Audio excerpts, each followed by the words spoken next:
كلمتان حبيبتان إلى الرحمن. Bismillahirrahmanirrahim. 177 hadis yaxshilarga o'rtaqchi, ko'makchi bo'lmoqdan. Va an Anas radhiyallohu anhu anna fatan min aslama qal. Aslam degan tuxumdan bir jahiliyash aytdi deb aytdi Anas aytdi radhiyallohu anhu. Ya Rasululloh, ey Allohning elchisi, inni uridul g'azwa va laysa ma'i ma atajahhazu bihi. Men g'azavatga bormoqchiman. Ko'rasan, qo'chchoq ularni защитниклар deb bizda ati chiqqan. Mana sahobalar bo'lgan защитниклар. Davdan qaçma suymi, o'zlari bor. Yo'q musa gücü, ya meni gücüm yo'q. Onlarlima davga maga ne deyim ya Rasulullah? Qala iti fulanan fa innahu qad kana tajahhaza fa marid. Falan adamga bar. Şu adam onlarliga ne davga gedemen deb. Tek avruq aldı degin. فأتاه فقال أغار برب أيتا يا إن رسول الله صلى الله عليه وسلم يقرئك السلام ويقول أعطني الذي تجهزت به. Allah'ın elçisi sağa salam ayta. Ve sağa dağda ayta. Şu sen davga ongarligan sautun, atın, kılıçın şunu mağa ber deb ayta. Faqala ayta ya fulana hey palan.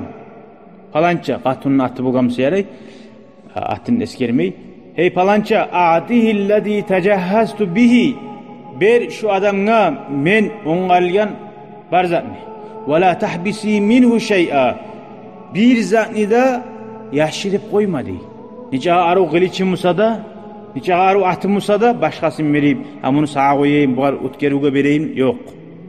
Hizinden çıkmay Peygamber aleyhissalatu vesselam ni. Ve madayta katununa. Fa vallahi Allah akçun ni. La tahbisina minhu şey'an fayubaraka laka fihi. Hiç sen ondan yaşırmazsan şundan sana bereket bulmaz deyin. Ay şu balah geyir. Atmusa da tuyamusa da şunu bereketi bulmayacak. Hali bu hadis anlattı.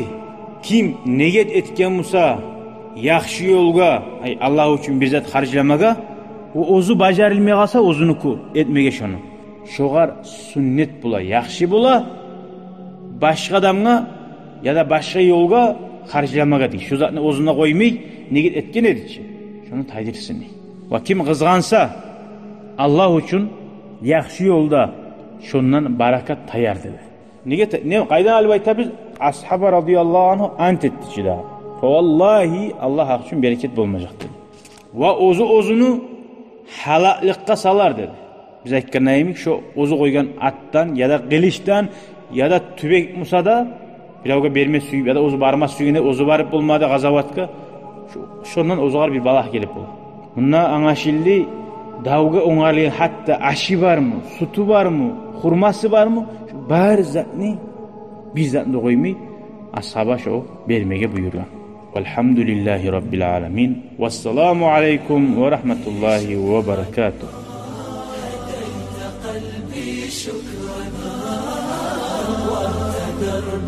شكرا شكرا يا رب شكرا يا ربي شكرا هديت قلبي شكرا.